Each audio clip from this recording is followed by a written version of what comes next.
there's no doubt that knighthoods are part and parcel of the Australian experience. And you need only think of Sir John Monash and Weary Dunlop and Dame Nellie Melba and Dame Jane Sutherland. They're all part and parcel.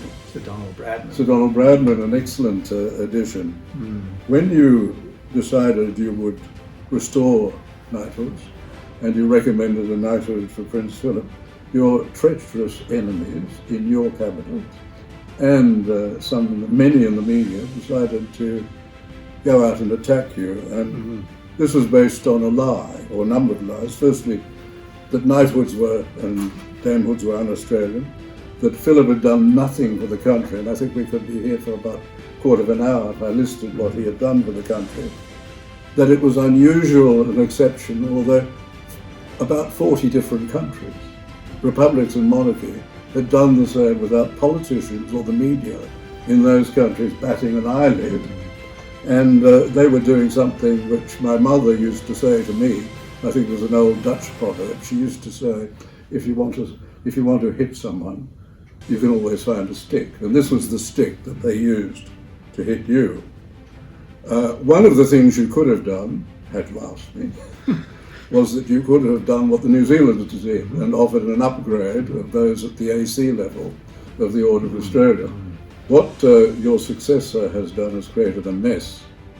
We now have an Order of Australia with the highest level, so that when, for example, the King of Sweden comes to Australia, we can't use that when there's an exchange of titles with the Governor-General. We give him the second level. It is just silly to have a top level, keep it, and then not be able to use it. But do you have, my question to you is, do you have any regrets about restoring knighthoods and about recommending one for Prince Philip? Well, David, obviously that whole episode was used by my critics to illustrate what they said was an out-of-touch Prime Minister. But it's always been my view that if you're going to have an honours system, you should have knighthoods and damehoods at the apex.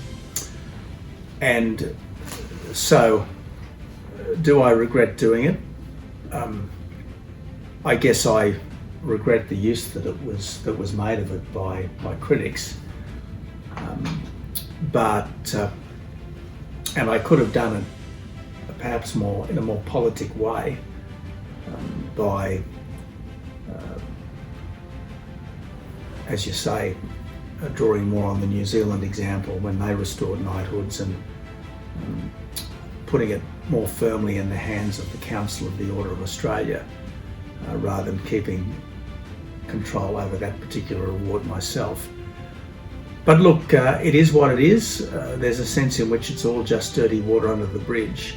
But yes, if we are going to have an honours system, and it seems that Australians are comfortable with an honours system, I don't see why at the top there should not be knights and dames. Certainly that was how the Australian honours system was originally intended. That's how it worked for quite a few years, and substantially that was what I wanted to restore. Thank you.